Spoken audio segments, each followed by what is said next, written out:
Krishna Krishna Krishna Hare Hare, Hare Ram Ram Ram Hare Hare.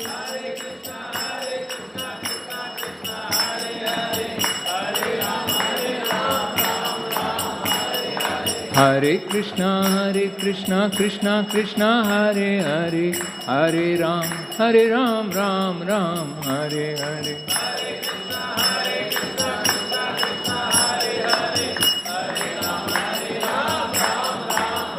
Jayo Radha Gopinath Radha Gopinath Radhe.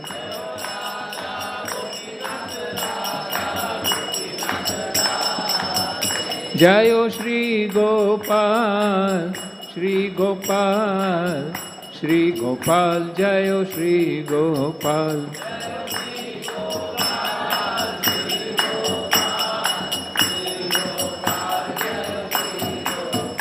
Jayo Gauranitai, Gauranitai, Gauranitai, Jayo Gauranitai.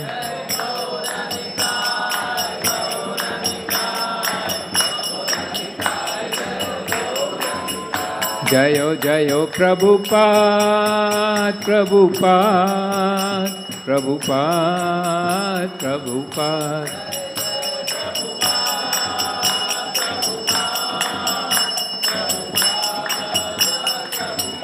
Nitai Gaur Hari Bol, Hari Bol, Hari Bol, Nitai Gaur Hari Bol.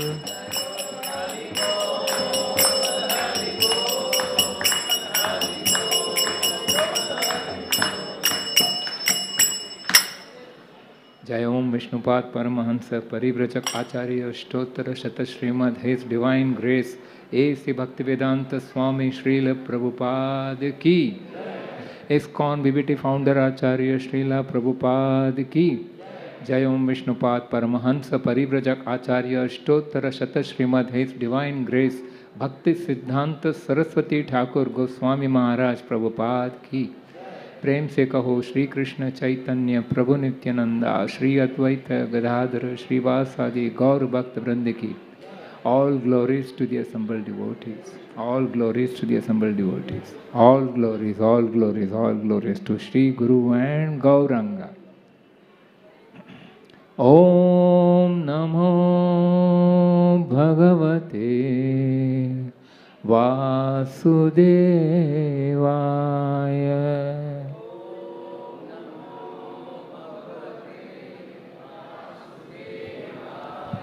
Om Namo Bhagavate Vasudevaya.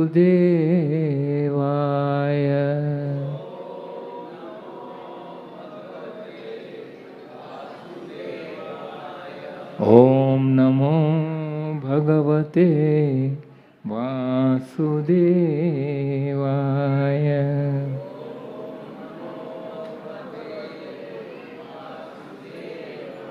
Narayanam namaskrityam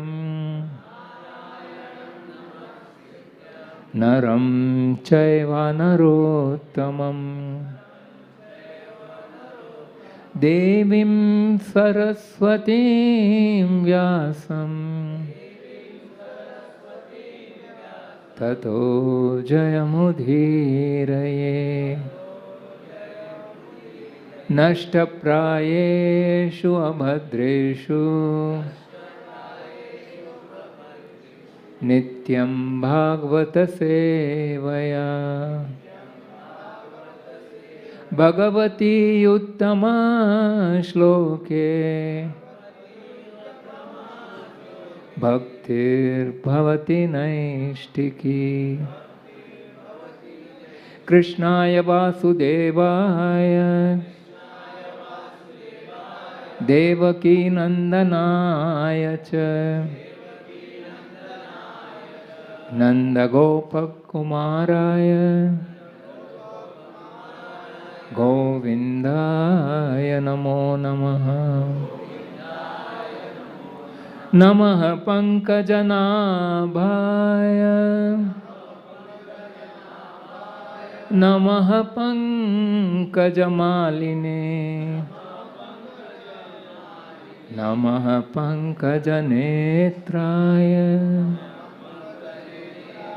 नमस्ते पंकजांघ्रिये हरे Krishna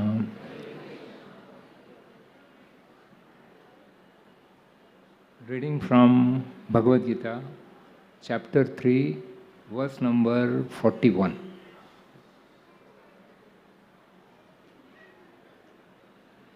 Tasmat tvam indriyanyadau niyamya bharatarshabha papmanam prajahiya enam jnana vijnana nashanam. Translation and purport by His Divine Grace, A.C. Bhaktivedanta Swami Srila Prabhupada. Translation. Therefore, O Arjun, best of the Bharatas, in the very beginning, curb this great symbol of sin, that is lust, by regulating the senses and slay this destroyer of knowledge and self-realization. Purport. The Lord advised Arjun to regulate the senses from the very beginning so that he could curb the greatest sinful enemy, lust, which destroys the urge for self-realization and specific knowledge of the self. Jnana refers to the knowledge of self as distinguished from non-self, or in other words, knowledge that the spirit soul is not the body. Vijnana refers to specific knowledge of the spirit soul's constitutional position and his relationship to the Supreme Soul. It is explained thus in the Srimad Bhagavatam 2.9.31. Jnanam parama guhyam me yad vijnana samatvinam sa rahasyam tad angam cha gruhana gaditim maya. The knowledge of the Self and Supreme Self is very confidential and mysterious, but such knowledge and specific realization can be understood if explained with their various aspects by the Lord Himself. Bhagavad Gita gives us that general and specific knowledge of the Self. The living entities are parts and parcels of the Lord, and therefore they are simply meant to serve the Lord. This consciousness is called Krishna consciousness. So, from the very beginning of life, one has to learn this Krishna consciousness, and thereby one may become fully Krishna conscious and act accordingly. Lust is only the perverted reflection of the love of God, which is natural for every living entity. But if one is educated in Krishna consciousness from the very beginning, that natural love of God cannot deteriorate into lust. When love of God deteriorates into lust, it is very difficult to return to the normal condition. Nonetheless, Krishna consciousness is so powerful that even a late beginner can become a lover of God by following the regulative principles of devotional service. So, from any stage of life or from the time of understanding its urgency, one can begin regulating the senses in Krishna consciousness, devotional service of the Lord, and turn the lust into love of God, the highest perfectional stage of human life. Om Ajnanatimirandhasya Jnananjanashalakaya Chakshurunmilitam Yena Tasmai Shri Gurave Namaha. Shri Chaitanya Manobhishtam Sthapitam Yena Bhutale Swayam Rupa Kadamahyam Tadati Swapadantikam Vandeham Shri Guru Shri Yuta Padakamalam Shri Gurun Vaishnavamscha Shri Rupam Sagrajatam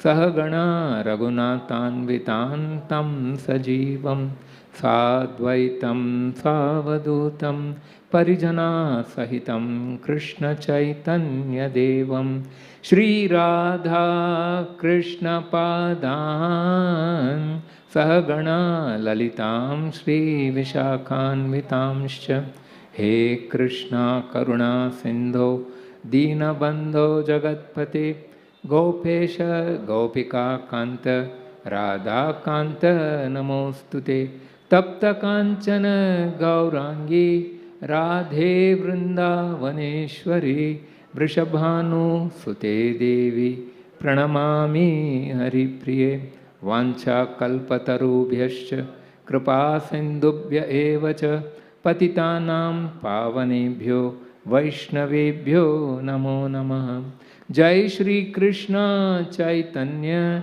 Prabhu Nityananda Shri Advaita Gadadhar Shrivasadi Gaur Bhakta Vrinda Hare Krishna Krishna Krishna Hare Hare Hare Rama Rama Rama Hare Hare Hare Krishna.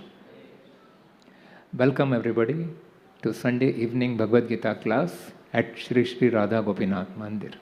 Hare Krishna. So today's verse is from the 3rd chapter entitled Karma Yoga, and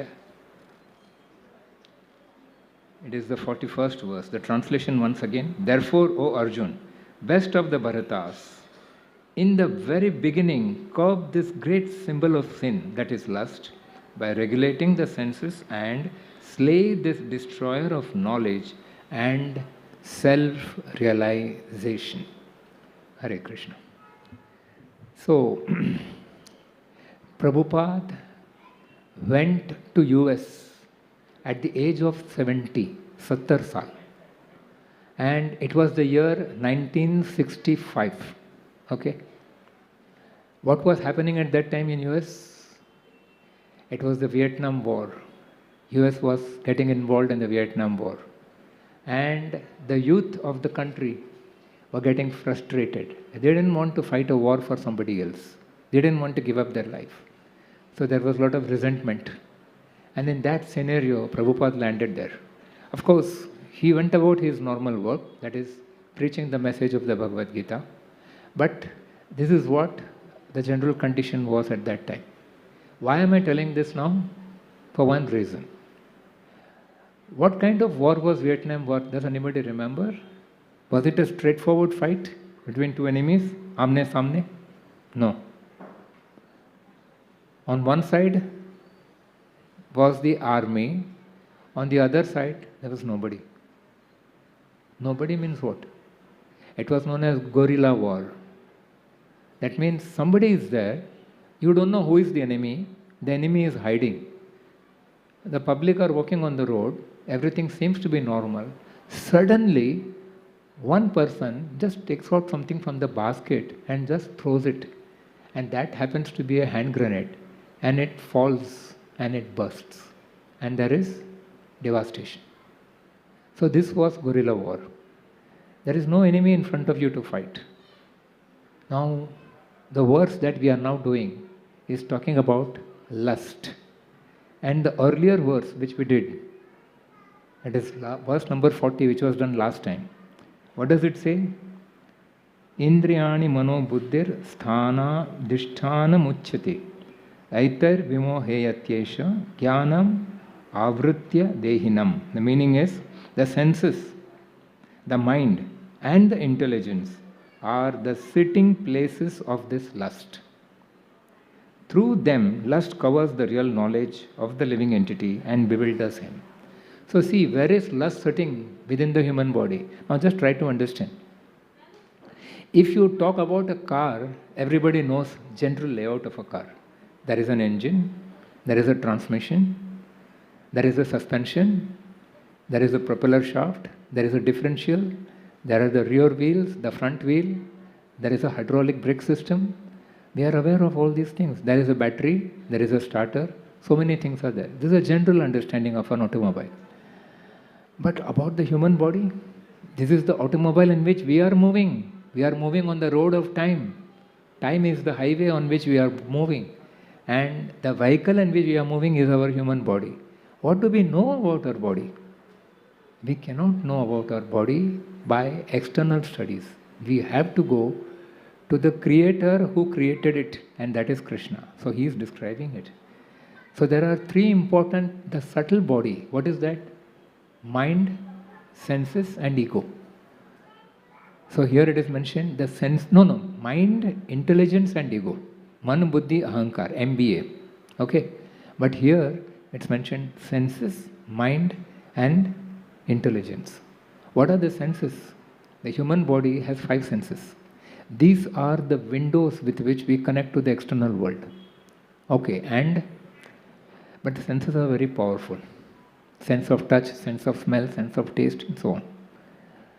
But what is it controlled? It is controlled by the mind. Mind is the captain and the senses are the soldiers.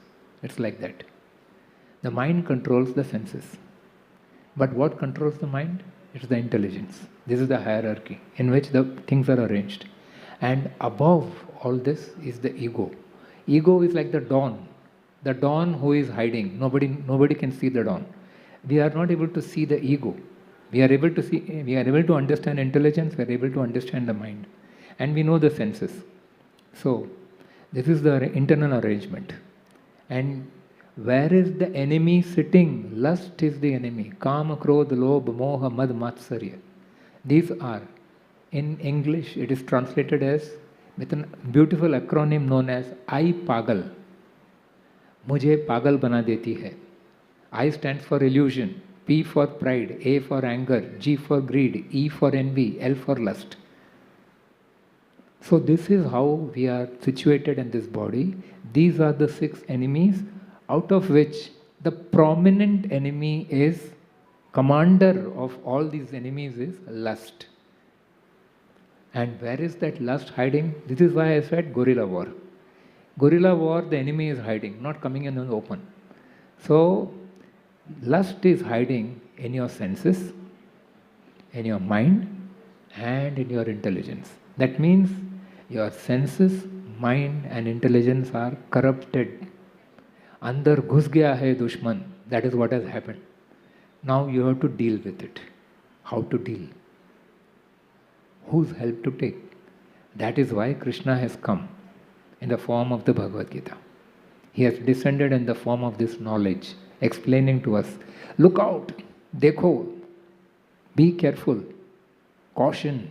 He's warning us. So these are the places to look out for.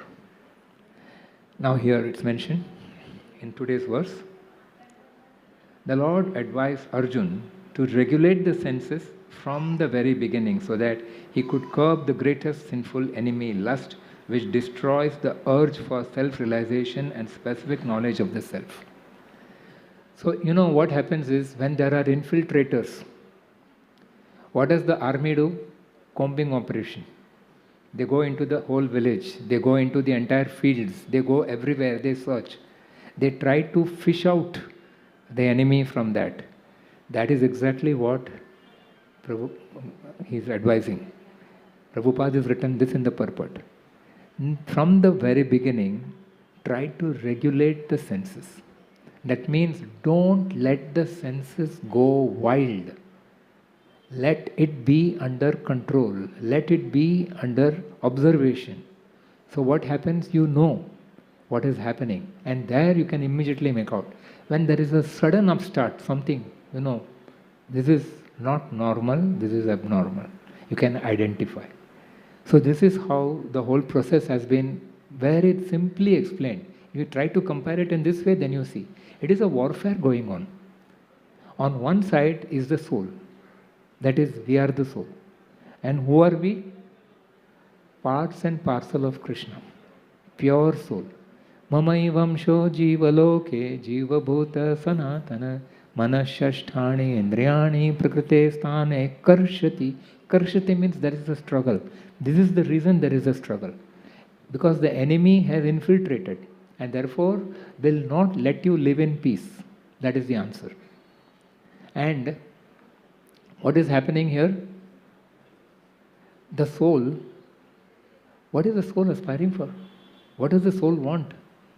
Soul wants only one thing. Soul wants God. That's all. Why? Because it's a part and parcel of God. Inseparable part, at the same time separated. This is challenging intelligence. That is why to understand the scriptures, we need one quality above intelligence. Intelligence, you can understand material problems, you can find material solutions. But to understand spiritual problems and beyond intelligence, there is this faculty known as faith, Shraddha. That is required. And that is what Krishna is helping us to cultivate. So he says, now let us just understand, we are on the 41st verse, okay? This is the third chapter, and here it is divided into sections. So this is actually falling into the fifth section of the third chapter. And this fifth section is comprising of verses number 36 to 43. So we are in the midst of it. So let's just to understand how it works. Shri Shri Radha Gopinath Bhagavan Ki. So, in the 36th verse, Arjuna is asking a question to Krishna. Athakena prayuktoyam papam charati purushah. What is that? He is telling, Arjuna is asking, why, even unwillingly, why do people commit sin? What is the impelling and the compelling force making people commit sin? You don't want to do it, but still something is pushing you into doing it. What is it? This is what he is asking. And what is it? It is lust. Lust, it is propelling from inside, impelling from inside. Andar se pushing from inside. Okay. And Krishna replies in the next verse. Kama yesha, krodha yesha, rajo guna samudbhava, mahashano mahapapma vidyena iha vairina. He says, O Arjuna,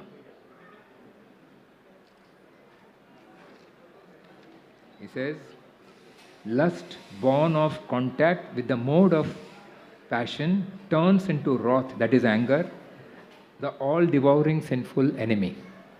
So, an answer is given. Lust is the main enemy. It is said, what is anger? Anger is kama grija. Kama agraja means the younger brother of lust. When the lust forces a person to act and the object of lust is not satisfied, the purpose, the lust, that force which is pushing the person, he is not able to satisfy the lust, then what happens? It results in anger. Like they say, Rama Anuja is Lakshman. Younger brother of Ram is Lakshman. That is why Krodh is Kama Anuja, the younger brother of lust. And then it results in anger. And that anger can destroy. Crimes are committed born out of this anger. Lust also impels a person to commit crimes. Then next verse. And then it is explained how it is covered, how this lust is covered in 3 degrees. Smoke is covering fire. That's a very mild covering. But thicker than that, when the mirror is covered by dust, it cannot just blow it away. You will have to take a wet cloth and clean it. But stronger than that, how the embryo, that is the unborn child within the womb, is covered by the womb. It's very difficult to remove. You can't do it. It needs a surgeon to do that. Okay? Or it has to come out in the natural process. Otherwise, it needs a surgeon. It needs surgery, not an ordinary thing.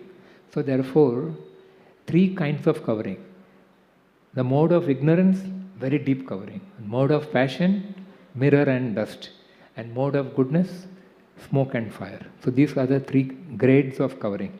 And then Krishna is explaining, soul is pure, it is covered and therefore engages in sin. Soul by itself is not sinful.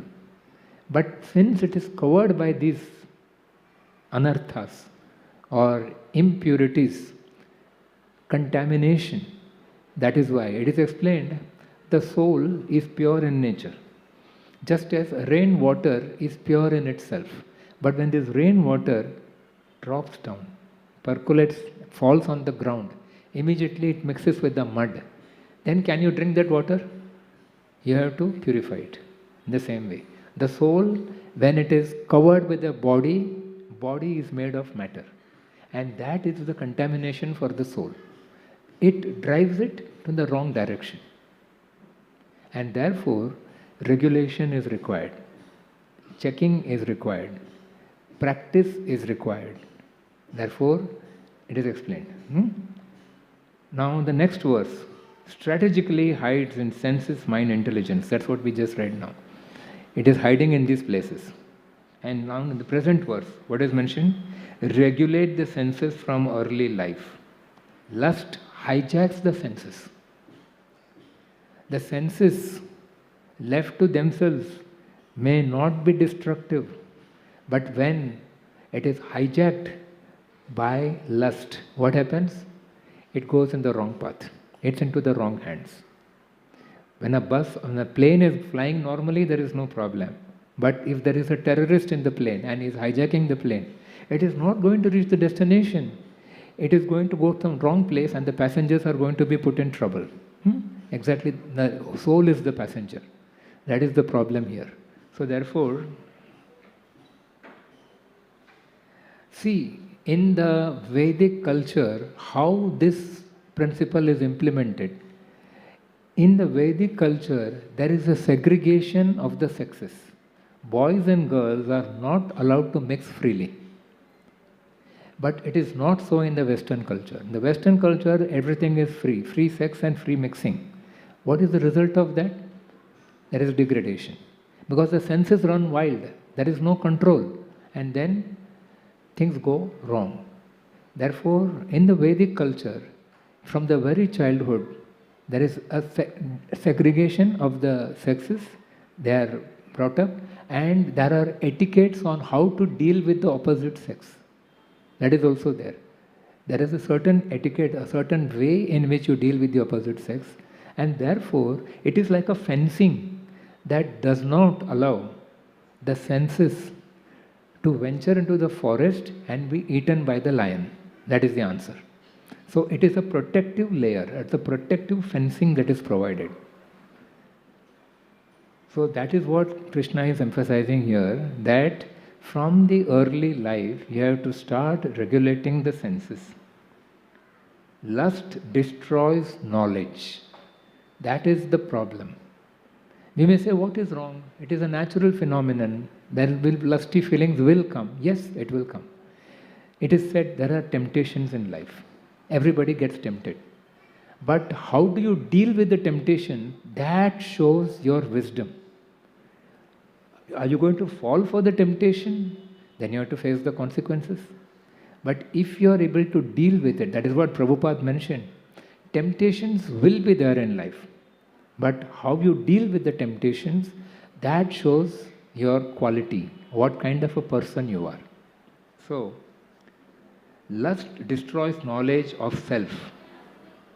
Lust destroys knowledge of the super soul, God. It covers the knowledge. That is the problem. It is like a smoke screen. It will not let you see clearly. Dhundalapan aa jata hai when there is lust. That is why a person under the influence of lust is like a drunkard under the influence of alcohol. He doesn't know what he is doing. He will commit criminal activities. That is the problem. It drags one to bodily consciousness and puts one to sin. One slides down, gets degraded. Self-realization and God-realization are very, very confidential. Why is it confidential? Because in the first place, left to the study of modern science does not even recognize the soul. आत्मा को पहचानती नहीं है modern science. Why?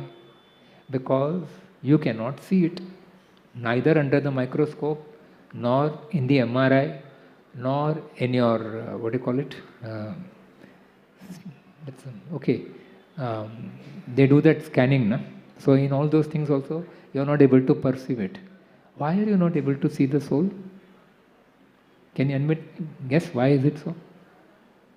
Very simple. See, there's a two classification. One is matter. Matter is that which can be sensed by the senses. The sense can perceive matter, but that which is beyond the perception of the senses is spirit. And soul is spirit, it's of a different nature. Matter, body is made of matter. So you can touch, you can smell, you can taste, you can see. So you can feel the body, but you cannot feel the soul. But you know it is there. What is the soul? You are the soul. Soul is the living force, Chaitanya Shakti, that drives the body. Without the soul, the body cannot function. Therefore, when the soul leaves the body, what do you say? Dead. Isn't it? So that important element is not discussed by modern science, because modern science is material science. That is the answer. To understand the soul and to understand God, you need another science, and that is spiritual science. And that knowledge cannot be experimented in the laboratory. Why? Because first of all, you cannot put it under the microscope. You cannot check it with the telescope. You cannot in any way handle it.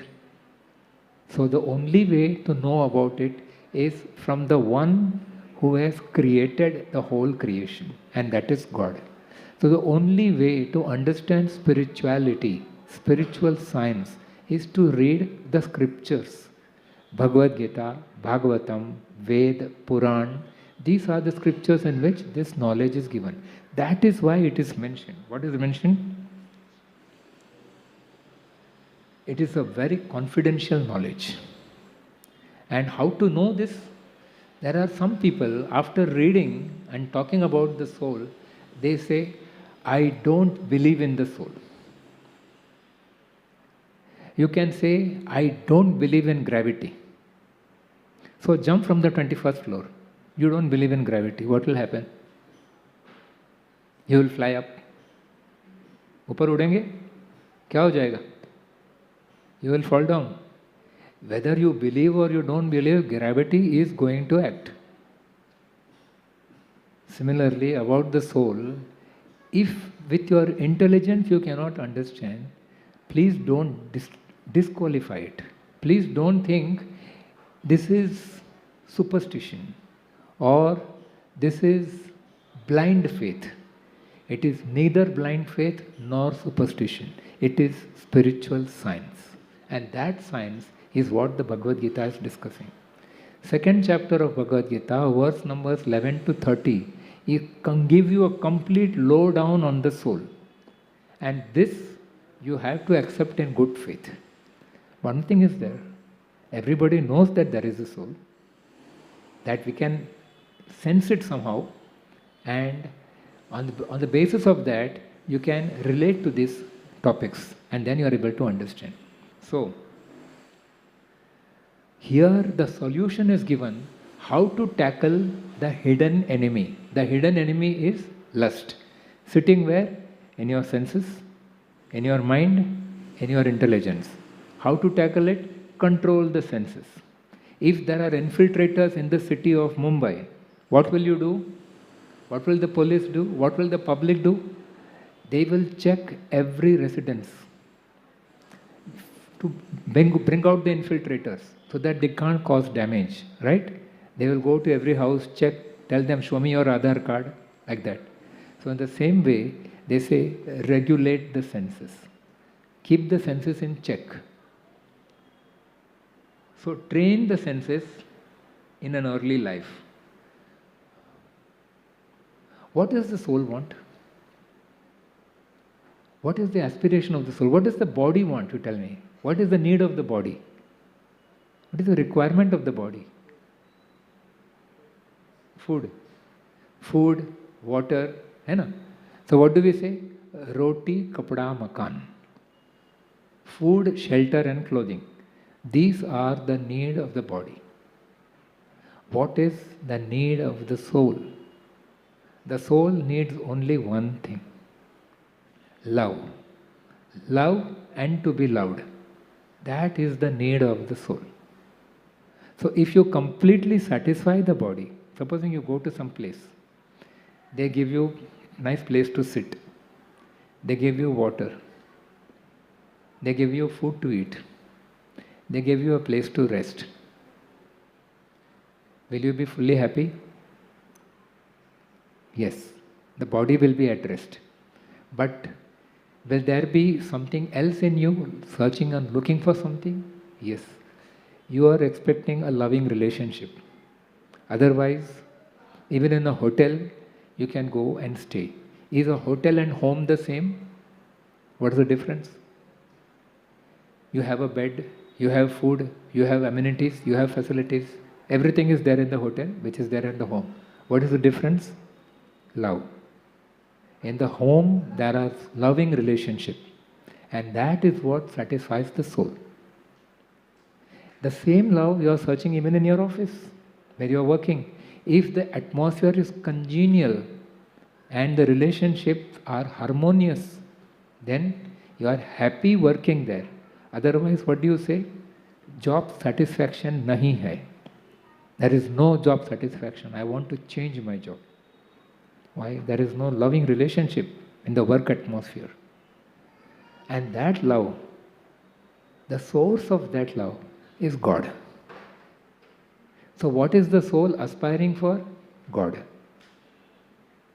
To love and to be loved is the yearning of the soul. And the source of that love is God. That is super soul, Paramatma, Bhagavan. God can be perceived in 3 stages. Brahman, Paramatma, Bhagavan. Brahman is the all-pervading presence of God. Everywhere is there. There is no place where God is not there, correct? But that is impersonal feature. He is there, but you can't see Him. There is water in the air. There is moisture in the air. Can you drink that water? You cannot drink that water. You need a tap. You have to take water from the tap, isn't it? So similarly, God is also in our heart. That is Paramatma, super soul. But you sometimes hear the voice of the super soul, but you cannot directly relate, relate to another human being. But that relationship is possible with Bhagavan. Just now the altar is closed. Why is the altar closed? Can you guess why is it closed? I say, कुछ time darshan देने का, कुछ time नहीं देने का. Is it like that? No. God is a person and now He is changing His dress. Why? Because He is going to retire for the night. Don't you change your dress at night? Do you go and sleep in the same dress in which you went out to the office? Not at all. You change your dress. You relax, isn't it? He is going to do the same thing. He is changing His dress. You understand? God is a person. Please try to understand that. That's very important. And He also has personal feelings. If you deal with Him nicely, He is happy. If you don't deal with Him properly, He is also hurt. Please try to understand that. That is why we come into the temple after removing our footwear. That is a sign of respect for Him. And it is also a sign of our telling Him that I will come in front of you minus my ego. Your footwear also represents your ego. Ego is the partition between you and the Lord. So you want to perceive Him better. That is why. Why do you feel peace of mind when you see the deities? Do you feel peace of mind when you see the deities? शांति मिलती है? Why? The same reason how a child feels peaceful on being reunited with the mother. If the child is separated from the mother, is the child peaceful? But when the child is lost, child is not at all comfortable. But when the child is reunited with the mother, child is peaceful. Same thing, the soul, when is united with the Lord, then soul feels at rest. Soul feels comfortable. That is the beauty of having darshan of the Lord. And therefore we understand the significance of Lord. And therefore we come with all due respects to the Lord. That's how we enter the temple. Okay. So, it is love which makes life worth living. Otherwise, it is not life at all. Okay. Now,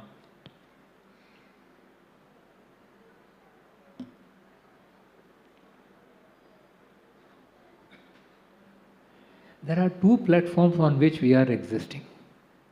We are existing on the platform of the body, roti, kapda, makan, food, shelter, clothing, and we are existing on the platform of the soul. Soul is yearning for God.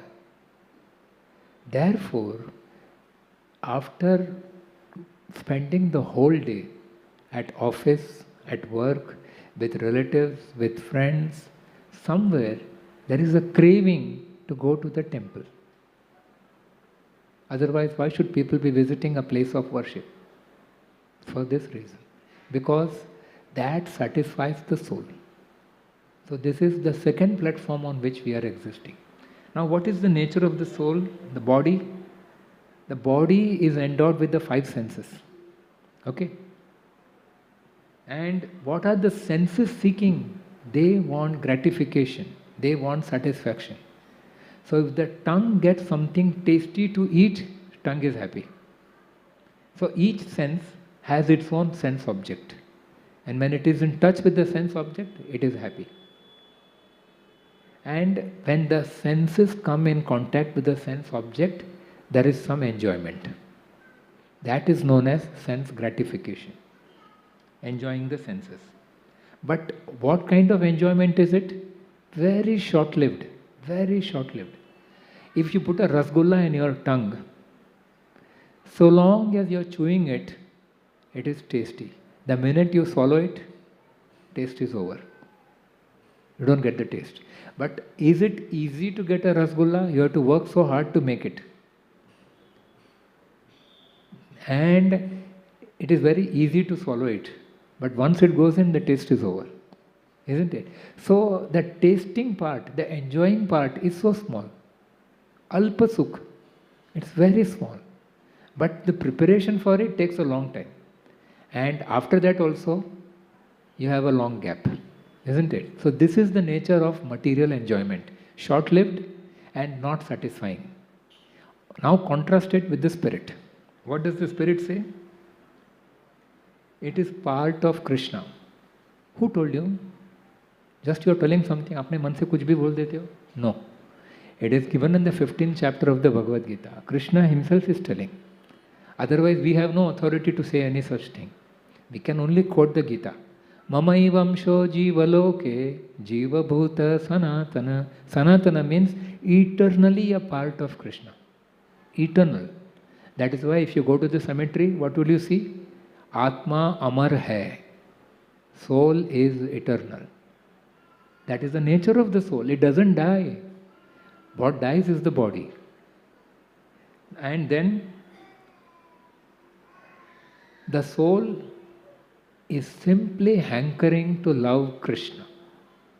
That is why when you come and hear the kirtans, when you come and hear the message of God, when you come and see the beautiful form of the Lord, the beautiful decoration on the Lord, you automatically feel pacified, satisfied, happy, relieved, distressed. Your stress is gone. This is the answer. This is the reason. Because this is the nature of the soul, to love and to be loved. And that is real enjoyment. That is lasting happiness. It lingers, it lingers, it lingers. Again you are tempted. I want to go to the temple. I want to go to the temple. I want to have darshan of the Lord. This is the reason that is pulling you. So it is explained, there are different objectives for which people are working. One is to enjoy life. Khao piyo mauj karo. That is known as bhukti. Bhog karna. And when you go on enjoying, then you get frustrated and I would say saturated. Every day the same thing. Then you want to give up, and that is known as tyaga, bhog tyaga. And then you say, I want to be free of all these encumbrances. So that is known as mukti. And then people are aspiring for some kind of perfections in life. That is known as siddhi. And then sometimes people are driven by passion, want to earn more money, want to enjoy a world tour. These are the things of passions which drives people, make them work throughout the year, collect the money and then go on a holiday. Okay, so these are different forces are driving people. So it is explained, bhukti, mukti, siddhi, kami. 4 kinds of people. Those who want to enjoy, those who are aspiring for perfections, those who are even aspiring for liberation, and those who simply want to cultivate their desires. Sakhale ashanta. In the end, none of them will be peaceful. Krishna bhakta nishkama atah eva shanta.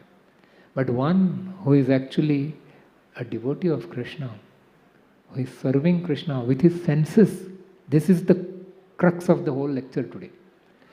These senses, when it is engaged to gratify oneself, are not satisfied. But when the senses are engaged in the service of the Lord, they are immediately satisfied. Why? Because sarvopadi vinirmuktam tat paratvena nirmalam rishikena rishikesha sevanam bhaktiruttama. It's a beautiful shloka. What does it say? Rishikesh. You have heard this word? Very famous name. What does it mean? Rishika means the senses. Another word for senses. Indriya. Indriya is one word. Rishika is another word. Rishikena means utilize the senses. For what? Rishika, Isha. Isha means the controller of the senses.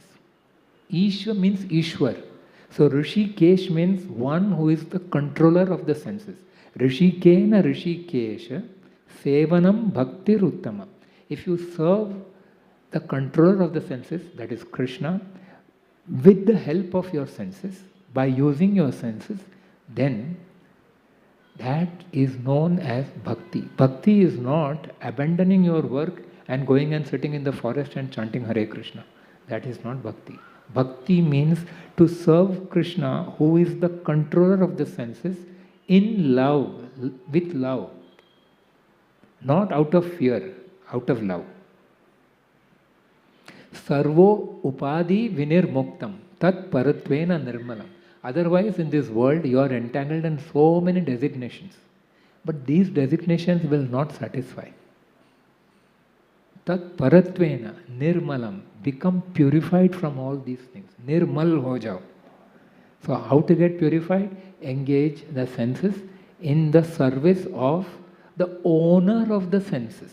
Who is the owner of the senses? Rishikesh. Rishikena Rishikesha Sevanam Bhakti Ruttama. That is the answer. So this is the crux of this whole talk today that we spoke, this verse. So Krishna is giving a solution how to fight the enemy of lust. Don't let the senses remain idle. Otherwise they will be drawn by lust. Give them a proper engagement. If a child is left idle, the child will create mischief and damage things. But if the child is given healthy engagement, then there will be no damage. This is the answer. Okay? Hare Krishna. Thank you. So, are there any questions? If there are any 1 or 2 questions, we will take it and then immediately we will start for the kirtan. If there are questions, we will take. Otherwise, I think we can come for the kirtan. Hari Bol. Yeah. Hare Krishna. Thank you.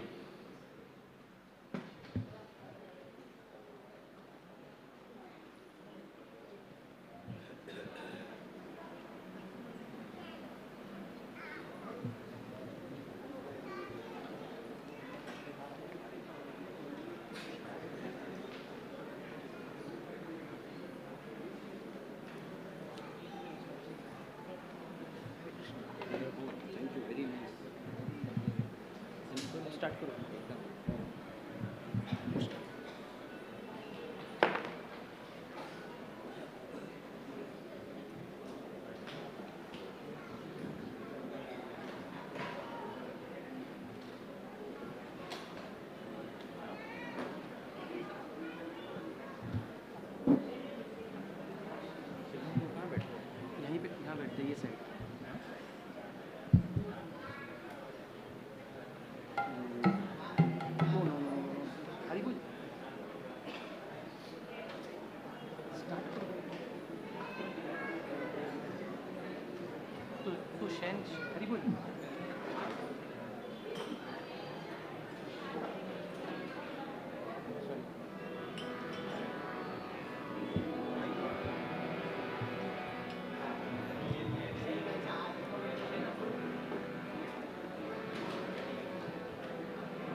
Hare Krishna.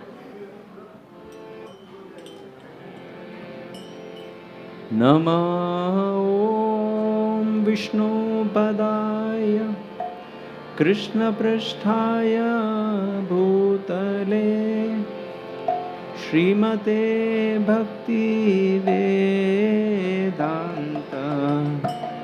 Swami Niti Namine Vishnu Padaya Krishna Prasthaya Bhutale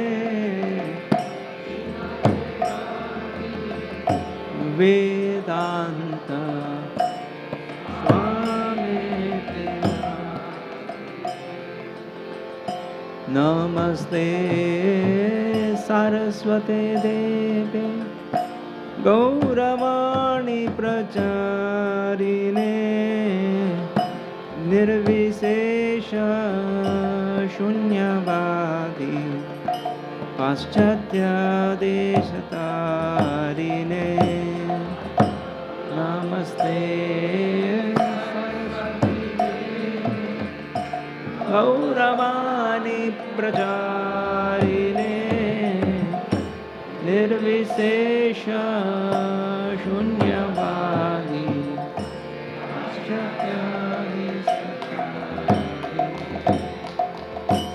Shri Krishna Chaitanya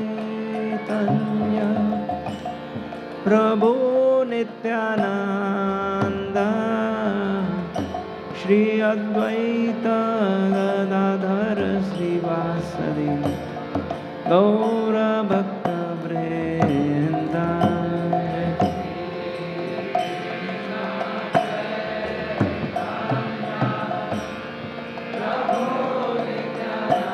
Nanda Shri Advaita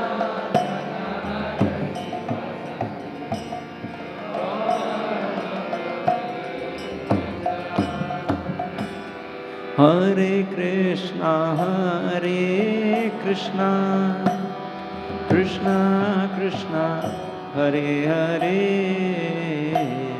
Hare Rama Rama Rama Hare Hare Hare Krishna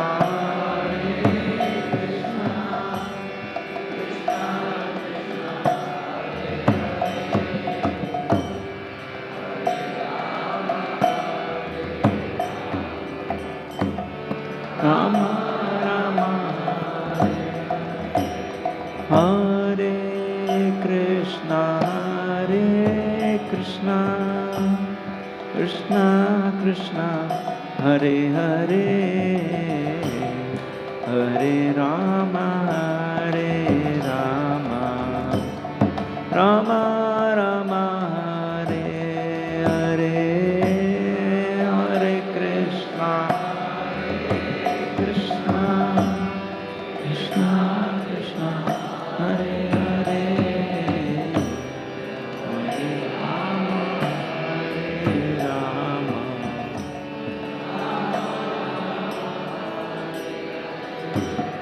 Hare Krishna,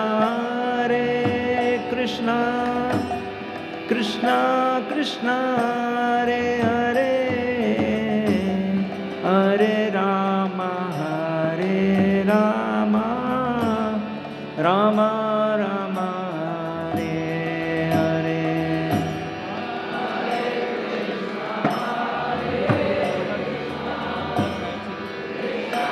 Krishna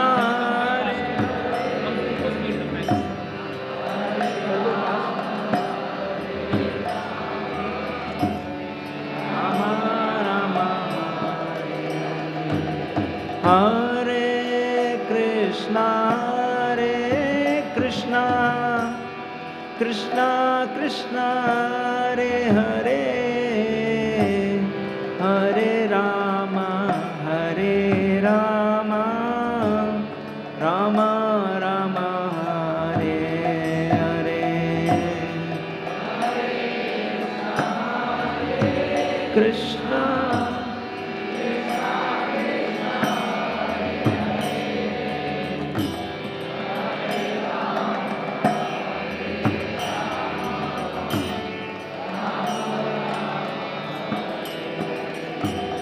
Hare Krishna, Krishna Krishna, Hare Hare, Hare Ram, Ram Ram, Hare Hare.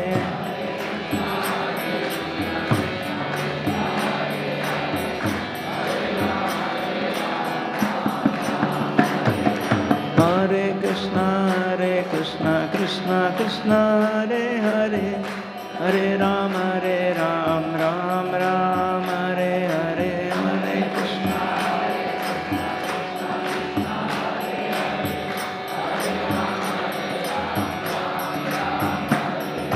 Hare Krishna, Hare Krishna, Krishna Krishna, Hare Hare, Hare Ram, Ram Ram, Hare Hare.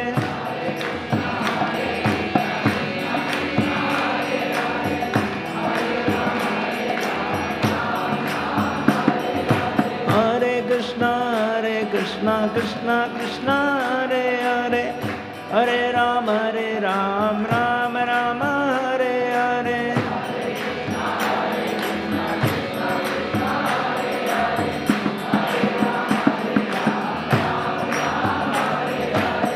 Hare Krishna, Krishna Krishna, Hare Hare, Hare Ram, Ram Ram, Hare Hare.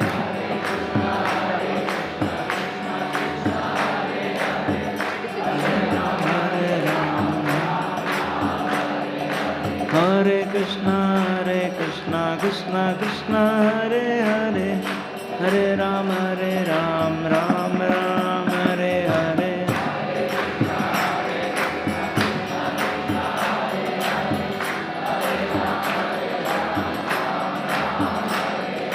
Hare Krishna, Krishna Krishna,